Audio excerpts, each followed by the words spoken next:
वत्सले मातृभूमे त्वया हिन्दुभूमे सुखं वर्धितोऽहम्।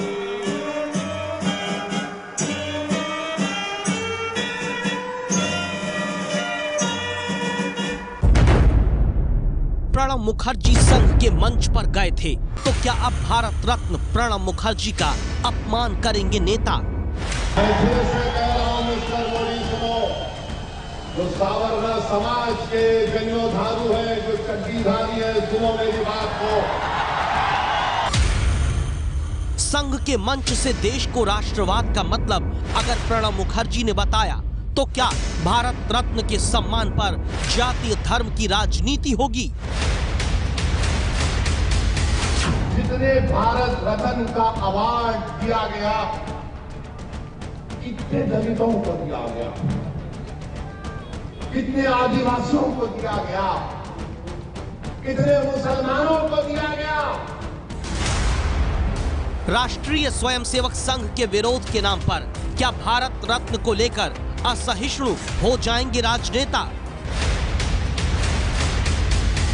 कोई राजनीति नहीं, उन्होंने आरएसएस के हेडक्वार्टर जाने की दावत कबूल की थी। अब बहरहाल आरएसएस को कुछ तो उसके बदले में देना था। संघ विरोध के नाम पर क्या वैचारिक छुआछूत फैला रहे हैं राजनेता? प्रणब मुखर्जी साहब क्योंकि आरएसएस के हेडक्वार्टर में चले गए, इसलिए उनको भारत रत्न दे दिया। बस हर हाल में आरएसएस का विरोध करना है तो देश के सर्वोच्च सम्मान पर भी क्या छिछली राजनीति करेंगे राजनेता?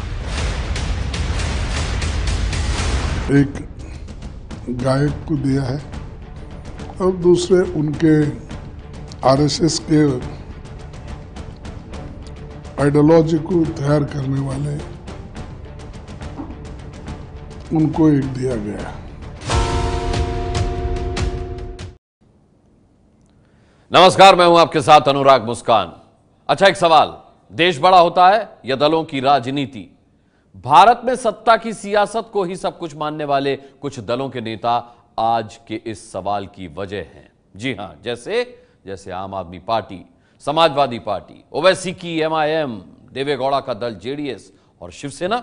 हमारे देश में सर्वोच्च नागरिक सम्मान भारत रत्न इस बार 3 लोगों को दिए जाने का ऐलान शुक्रवार को हुआ, लेकिन देश के सर्वोच्च सम्मान पर कीचड़ फैलाने का खेल फौरन शुरू हो गया, जो अब तक जारी है। ये एक तरह की बीमारी है साहब, जहां बस विरोध करने के नाम पर ऐसी बयानबाजी हमारे देश के नेता करते हैं जिससे देश की गरिमा और सम्मान को ठेस पहुंचती है। इसीलिए आज आपको हमारी ये रिपोर्ट देखते हुए राष्ट्र हित में जोरदार घंटी बजाना बेहद जरूरी है।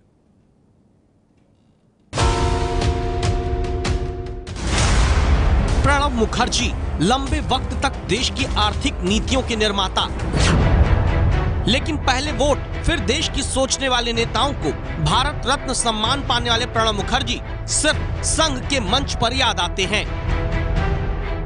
प्रणब मुखर्जी साहब क्योंकि आरएसएस के हेडक्वार्टर में चले गए, इसलिए उनको भारत रत्न दे दिया।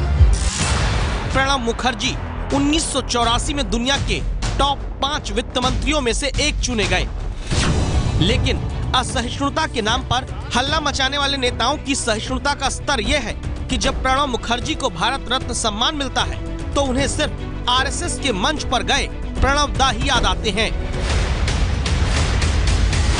कोई राजनीति नहीं, उन्होंने आरएसएस के हेडक्वार्टर जाने की दावत कबूल की थी। अब बहरहाल आरएसएस को कुछ तो उसके बदले में देना था। प्रणब मुखर्जी राज्यों केंद्र के बीच विकास के लिए संसाधनों को बांटने का फॉर्मूला देने वाले, लेकिन जब प्रणब मुखर्जी देश का सर्वोच्च सम्मान भारत रत्न पाते हैं तो धर्म और जाति का चश्मा पहनकर राजनीति होने लगती है।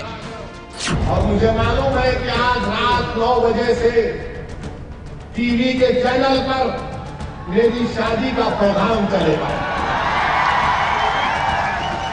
इसने कल्याण में खड़े होकर इस तरह की बात कही। मुझे बताओ सिर्फ एक ही बात, जितने भारत रत्न का अवार्ड दिया गया, कितने दलितों को दिया गया, कितने आदिवासियों को दिया गया, कितने मुसलमानों को दिया गया, कितने अपर कास्ट और ब्राह्मणों को दिया गया, मेरे सवाल का जवाब दे दो। मैं चैलेंज कर रहा हूं तुमको, ये भारत रत्न अवार्ड तुमने कितने दलितों को दिया? बाबा साहेब को दिया, दिल से नहीं दिया, मजबूरी की हालत में दिया। अगर दिल से देते तो पहले दे देते। बताओ तुमने कितने एससीज को दिया, आदिवासी को दिया?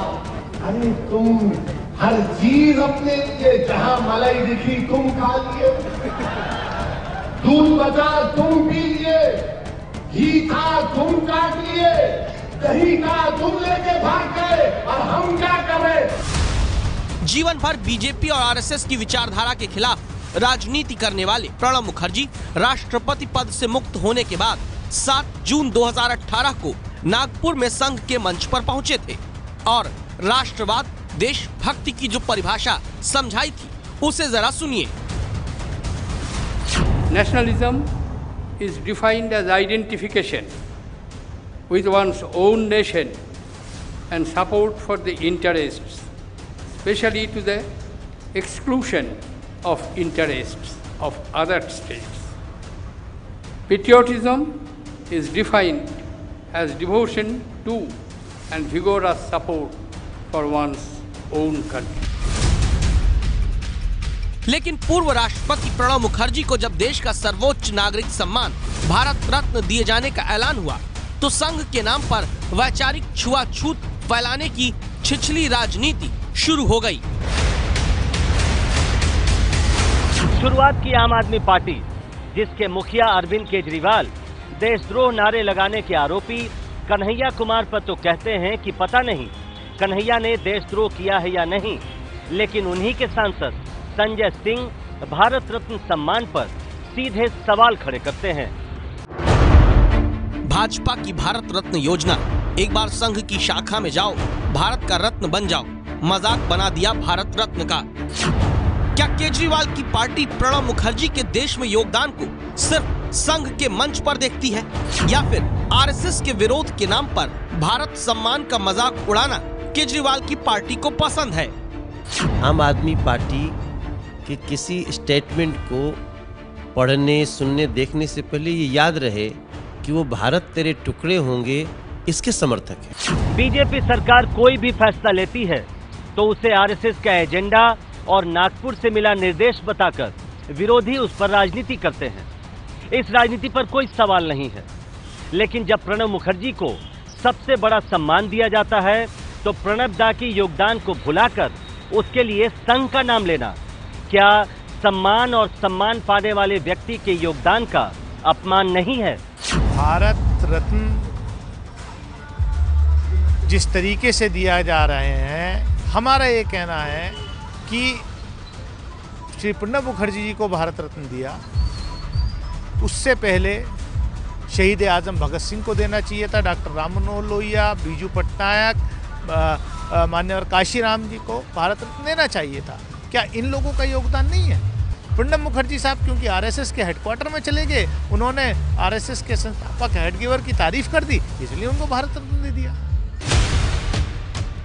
आरएसएस के नाम पर प्रणब मुखर्जी को भारत रत्न दिए जाने की बात कहकर सवाल उठाने में बीजेपी के साथी भी पीछे नहीं। उद्धव ठाकरे की पार्टी शिवसेना के मुखपत्र सामना में लिखा गया, हाल के दिनों में प्रणब मुखर्जी के प्रति भाजपा का प्यार बढ़ा है। प्रणब मुखर्जी भारत रत्न थे तो फिर श्री मोदी या भाजपा ने उन्हें राष्ट्रपति पद के लिए दोबारा मौका क्यों नहीं दिया? 82 साल के प्रणब मुखर्जी 40 साल से भी ज्यादा समय तक कांग्रेस में रहकर सियासत करते रहे। 30 कांग्रेसी नेताओं ने उनसे संघ के कार्यक्रम में नहीं जाने की अपील की थी, लेकिन प्रणब दा नागपुर गए थे। कहा था कि संविधान के अनुरूप ही देशभक्ति, सच्चा देश प्रेम है। फिर भी भारत रत्न मिलने पर संघ का नाम लेकर विरोध करना क्या वैचारिक छुआछूत फैलाना नहीं है? हमने सहज रूप से उनको आमंत्रण दिया, उन्होंने हमारे हृदय का स्नेह पहचान कर सम्मति दी और वहां यहाँ उपस्थित है। एक सहज स्वाभाविक बात, उनको कैसे बुलाया और वो क्यों जा रहे हैं, ये चर्चा निरर्थक है। संघ संघ है, डॉक्टर प्रणब मुखर्जी है और रहेंगे।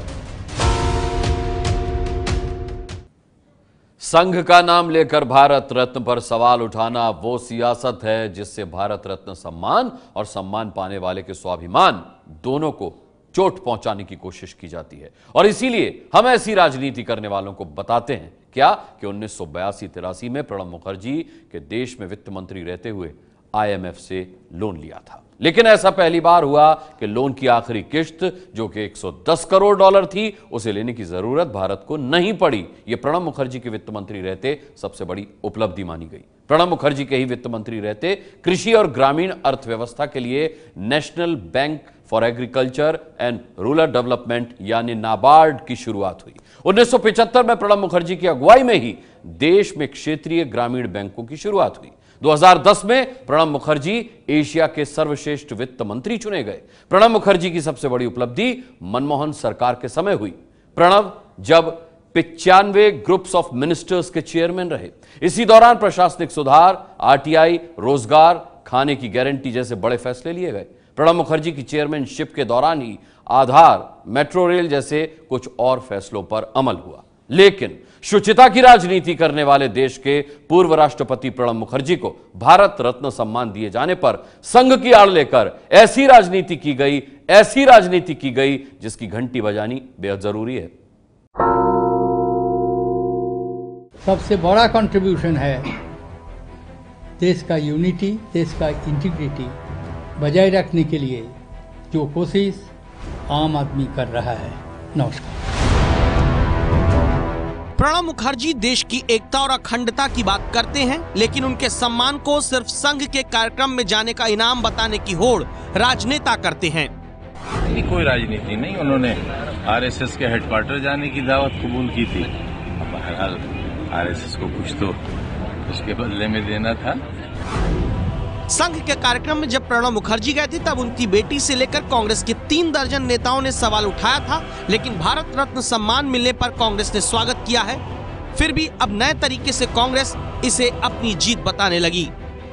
So indirectly, you see, the BJP has nullified their own stand that Congress has not done anything. They have recognized the contribution made by one of our most important minister. That means Pranab Mukherjee's contribution means it is a Congress contribution.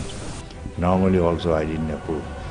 Being an ex-president should attend a communal party meeting. Just I also personally, if I ask me, normally he should not have gone there. क्या किसी विरोधी की विचारधारा पर बात करना भी गुनाह है? असहिष्णुता पर हल्ला मचाने वालों की सहिष्णुता क्या यही है कि भारत रत्न सम्मान पर भी RSS के विरोध के नाम पर विचारों की छुआछूत की जाए?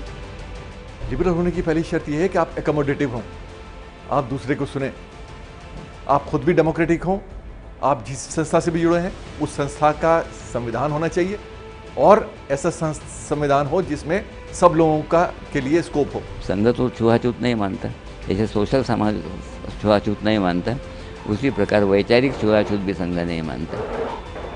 इसलिए संघ में अनेक विचारों के लोग आए हैं। राजनीति की फिर छुआछूत देखिए।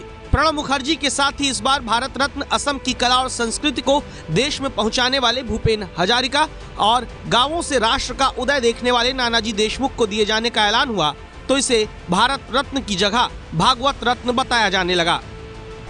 और जिस तरीके से नानाजी देशमुख को भारत रत्न दिया, उससे 1000 गुना ज्यादा गरीबों के लिए, इंसानियत के लिए काम जो है टुमकुर मठ के स्वामी डॉक्टर शिव कुमार स्वामी जी ने किया है, जिनका निधन अभी पिछले हफ्ते हुआ। तो भारत रत्न उनको देना चाहिए था, क्योंकि वो इनकी RSS की आइडियोलॉजी से नहीं जुड़े हुए, इसलिए उनको नहीं दिया। एक गायक को दिया है और दूसरे उनके RSS के आइडियोलॉजी को तैयार करने वाले उनको एक दिया गया। संघ की विचारधारा को लेकर राजनीतिक मतभेद हो सकता है, लेकिन क्या विचारधारा के नाम पर देश में किसी महान हस्ती के योगदान और सम्मान को नकारने की राजनीति होगी? जबकि 1934 में महात्मा गांधी वर्धा में संघ के एक शिविर में आए थे, जहां संघ के संस्थापक डॉक्टर हेडगेवार से गांधी जी ने मुलाकात कर कई विषयों पर चर्चा की। महात्मा गांधी ने संघ के अनुशासन, सादगी और समरसता की प्रशंसा भी की। 16 सितंबर 1947 को संघ के स्वयंसेवकों को गांधी जी ने संबोधित भी किया। महात्मा गांधी की तरह ही पूर्व प्रधानमंत्री जवाहरलाल नेहरू भी संघ की तारीफ कर चुके हैं। 1962 के भारत चीन युद्ध में स्वयंसेवकों ने सीमा पर रसद पहुंचाने में मदद की थी, जिसके बाद नेहरू ने 1963 में 26 जनवरी की परेड में संघ को न्योता भेजा था। 1965 की जंग में लाल बहादुर शास्त्री ने दिल्ली का यातायात नियंत्रण संघ को सौंपा था। हालांकि कई जानकार मानते हैं कि प्रणब मुखर्जी को भारत रत्न सम्मान देने के पीछे बीजेपी की चुनावी राजनीति है। वो दावा करते हैं कि बीजेपी पश्चिम बंगाल के चुनाव प्रचार में अब ये खुलकर कहेगी कि कांग्रेस पर जिस परिवार का कब्जा है उसने 2 बार बंगाल के सपूत को प्रधानमंत्री बनने से रोका, लेकिन बीजेपी ने विरोधी होने के बावजूद उन्हें सर्वोच्च सम्मान दिया।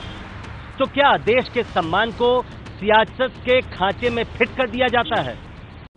सर्वोच्च नागरिक सम्मान भारत रत्न 1954 में शुरू किया गया। इतिहास के पन्नों में कई ऐसे मौके दर्ज हैं जब भारत रत्न को लेकर सियासत के दावे हुए। पिछले 65 सालों में सबसे ज्यादा नेताओं को ही भारत रत्न मिला है। अब तक 48 लोगों में से 22 नेताओं को भारत रत्न दिया गया है। भारत रत्न पाने वाले 22 नेताओं में 16 कांग्रेस के नेता रहे हैं। गृह मंत्रालय की वेबसाइट पर लिखा है, भारत रत्न सम्मान की सिफारिश राष्ट्रपति से प्रधानमंत्री करते हैं। हैरानी होगी यह जानकर कि नेहरू और इंदिरा गांधी 2 ऐसे प्रधानमंत्री रहे जिन्होंने भारत रत्न के लिए खुद अपने नाम की सिफारिश की। पंडित नेहरू और इंदिरा गांधी को प्रधानमंत्री पद पर रहते हुए भारत रत्न मिला था।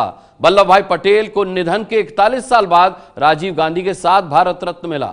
विवाद हुए हैं कई, लेकिन विवादों की आड़ में भारत रत्न का अपमान करना बिल्कुल सही नहीं है। इसीलिए आज एबीपी न्यूज की राय क्या है वो जान लीजिए। How is the Josh? How is the Josh? Where is the Josh? Where is the Josh? उस बीजेपी को उसके कुछ नेता प्रियंका पर अपने बोल से शर्मिंदा कर रहे हैं। एक तो उसको एक बीमारी है जो सार्वजनिक जीवन में अनुकूल और उपयुक्त नहीं है। वो है, उसको बाइपोलैरिटी कहते हैं। यानी उसकी कभी हिंसावादी चरित्र दिखाई पड़ती है और लोगों को पीटती है। जिस बीजेपी को जगुआर क्रैश होने के लिए कांग्रेस को कटघरे में खड़ा करना चाहिए।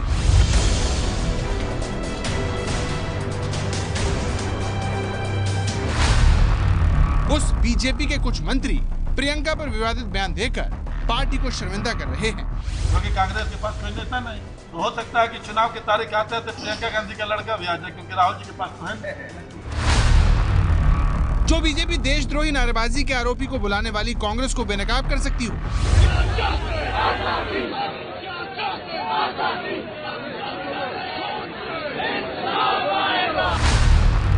वो बीजेपी अपने नेताओं की वजह से प्रियंका पर सेल्फ गोल करती दिख रही है। इस प्रकार के आंकलन परिवार में हुआ है, क्योंकि एक परिवार की पार्टी है और इस परिवार ने खुद निर्णय लिया था केवल राहुल गांधी राजनीति में आएंगे, लेकिन उन्होंने अपने निर्णय को पलटा।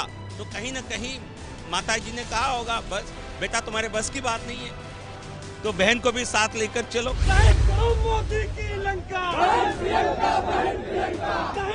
मोदी की लंका। 2019 में प्रधानमंत्री नरेंद्र मोदी के सामने राहुल के साथ साथ प्रियंका गांधी को भी रोकने की चुनौती है।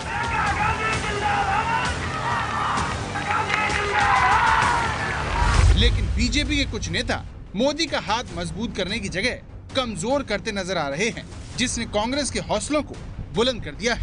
कांग्रेस भारी गलतफहमी में जी रही है।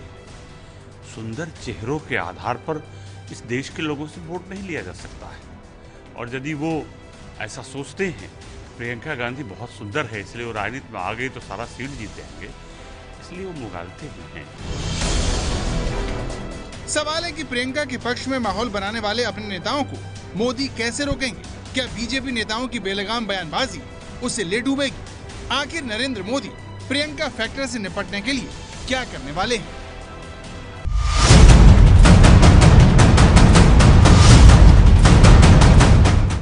देखिए, आपको पता ही होगा कि 2014 में भी प्रियंका और मोदी का आमना सामना हुआ था, लेकिन चंद दिनों की जुबानी जंग के बाद मोदी ने ऐसा दांव चला कि नतीजा बीजेपी के पक्ष में रहा। अब 4.5 साल बाद मोदी को फिर अपना मास्टर स्ट्रोक चलना पड़ सकता है।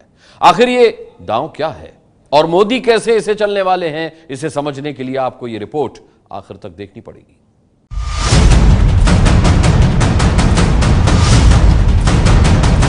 गोरखपुर की यही पुकार, गांव शहर में बज गया डंका।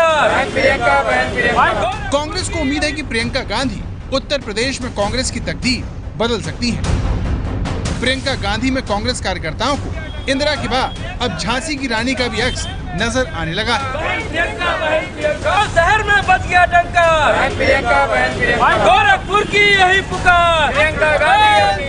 गोरखपुर के इन कांग्रेस कार्यकर्ताओं को लगता है कि मणिकर्णिका की तरह प्रियंका गांधी भी निडर होकर लड़ेंगी। इसीलिए कांग्रेस के उत्साहित कार्यकर्ताओं की मांग है कि वो योगी के गढ़ में मुख्यमंत्री को चुनौती दें।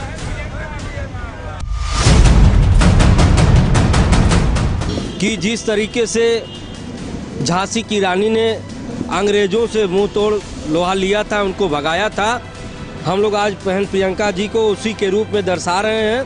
और दूसरा एक पोस्टर है जिसमें हम ये मांग कर रहे हैं कि गोरखपुर से बहन प्रियंका गांधी जी को सांसद का चुनाव लड़ाया जाए।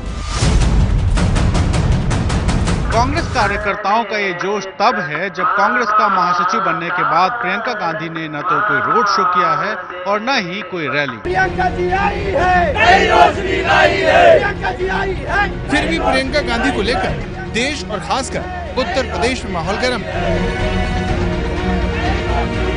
ऐसा तब हो रहा है जब प्रधानमंत्री नरेंद्र मोदी चुनावों में जीत के लिए जी जान एक किए हुए हैं। भारत माता की।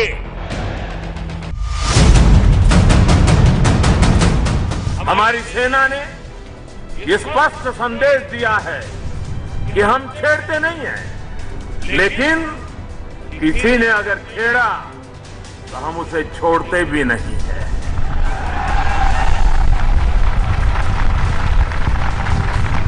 हम शांति के प्रबल समर्थक हैं, लेकिन राष्ट्र रक्षा के लिए कोई भी कदम उठाने में हम चूकेंगे नहीं।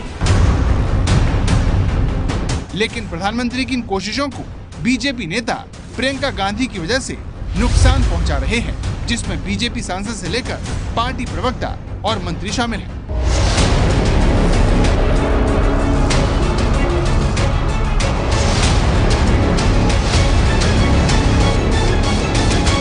प्रियंका गांधी की सबसे बड़ी ताकत उनकी हाजिर जवाबी है। 2014 के चुनावों में इसका एहसास वो प्रधानमंत्री मोदी तक को करवा चुकी है।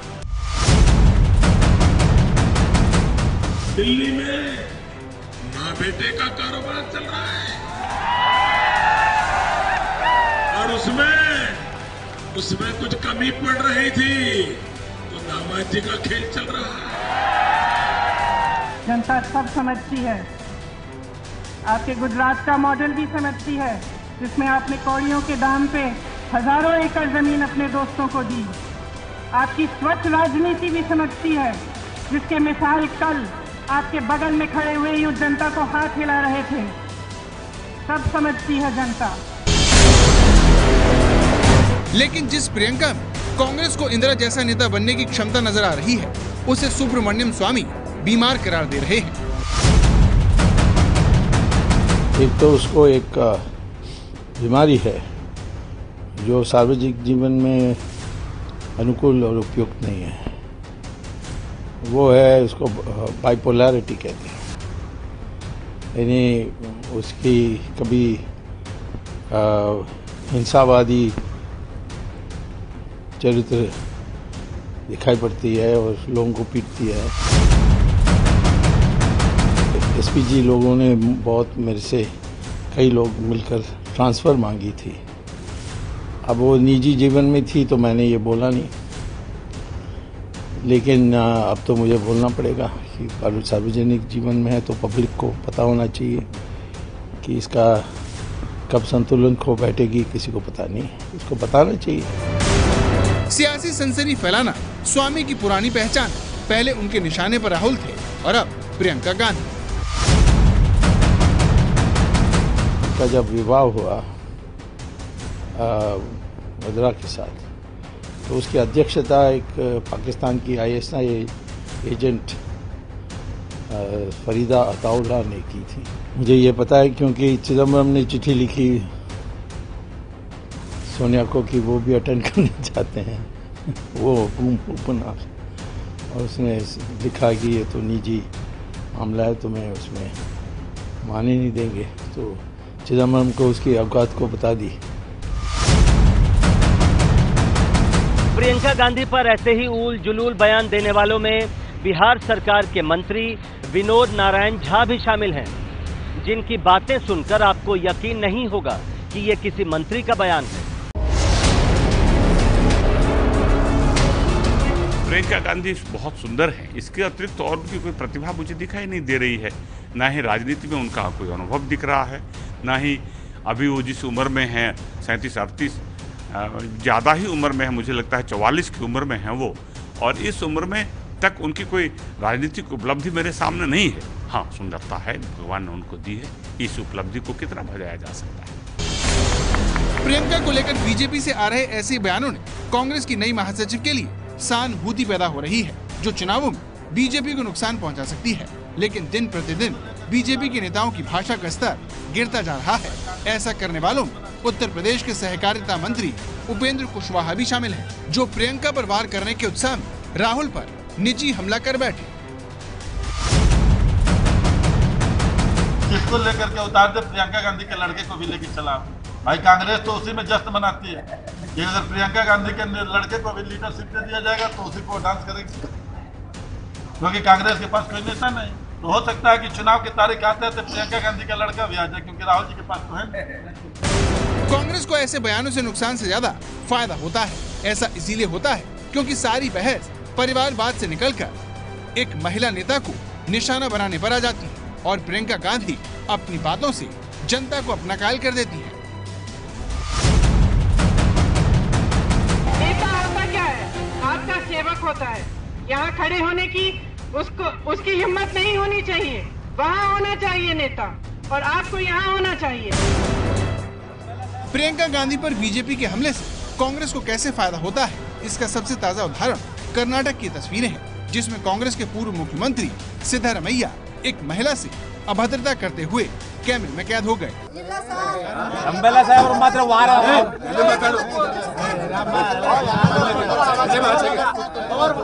चुनाव के वक्त एक पूर्व मुख्यमंत्री के ऐसे व्यवहार के कई सियासी मायने हो सकते हैं, लेकिन बीजेपी नेता प्रियंका पर अपने बयानों से कांग्रेस को मौका दे देते हैं। वाड्रा को राजनीति में लाना एक तरह से कांग्रेस की मजबूरी दिख रही है। राहुल गांधी नहीं अपने दायित्व को निभा रहे हैं। इस प्रकार के आंकलन परिवार में हुआ है, क्योंकि एक परिवार की पार्टी है, और इस परिवार ने खुद निर्णय लिया था केवल राहुल गांधी राजनीति में आएंगे, लेकिन उन्होंने अपने निर्णय को पलटा। तो कहीं ना कहीं माता जी ने कहा होगा, बस बेटा तुम्हारे बस की बात नहीं है, तो बहन को भी साथ लेकर चलो। बीजेपी नेताओं की लाइन से प्रधानमंत्री कोसों दूर हैं, जिनकी कोशिश ईवीएम से लेकर भ्रष्टाचार के मुद्दे पर कांग्रेस को घेरने की है। Friends, 4 years ago, you installed me as your watchman, chowkidar in Delhi. As long as I am there, I shall not allow corruption. दरअसल प्रधानमंत्री मोदी जानते हैं कि प्रियंका केंद्रित बयानबाजी से कांग्रेस का ही भला होगा, इसीलिए प्रधानमंत्री ने निजी हमलों से परहेज किया। बिल्कुल ऐसे ही 2014 के चुनाव में प्रधानमंत्री ने किया था। तब गांधी परिवार को लेकर प्रियंका गांधी और मोदी का आमना सामना हो गया था। अब आरएसवीपी का मॉडल आया है, आरएसवीपी मॉडल। आर यानी राहुल, एस यानी सोनिया, बी यानी वड्रा, पी यानी प्रियंका। आप सुनते होंगे टीवी पे भी, कभी ABCD, कभी RSVP, कभी द से देश तो क से कौवा, ब से बस भी तो करिए। लेकिन राजनीति के माहिर खिलाड़ी मोदी फौरन सियासी नफा नुकसान समझ गए, और उन्होंने प्रियंका पर ऐसा बयान दिया जिसने कांग्रेस की उम्मीदों पर पानी फेर दिया। मैं इन बातों को सीरियस इसलिए नहीं लेता हूँ कि कोई भी बेटी अपने भाई के विजय के लिए, माँ के विजय के लिए सब कुछ करेगी। और मैं मानता हूँ इतना तो उनको हमने अवसर देना चाहिए कि आखिर बेटी बेटी है, माँ के लिए नहीं करेगी तो किसके लिए करेगी, भाई के लिए नहीं करेगी तो किसके लिए। पर बीजेपी के नेता उन पर लगातार हमले कर रहे हैं। और एक बेटी के नाते वो कुछ भी कहें, मैं कभी बुरा नहीं मानूंगा। यही बयान कांग्रेस से निपटने का वो मोदी मंत्र है जिसे आज हर बीजेपी नेता को देखना और समझना चाहिए, क्योंकि उसको हक है अपनी माँ के लिए मेहनत करना, उनका हक बनता है अपने भाई के लिए काम करना। इससे भी 10 गालियां और देगी तो भी बेटी बेटी है, उसके प्रति नाराज नहीं हो सकती। प्रियंका पर मोदी के इस बयान ने कांग्रेस को जवाब भी दे दिया और कांग्रेस के हाथों में हमला करने का हथियार भी नहीं छोड़ा। अब सवाल ये है कि क्या प्रियंका पर विवादित बयान देने वाले बीजेपी नेता मोदी से सीखेंगे?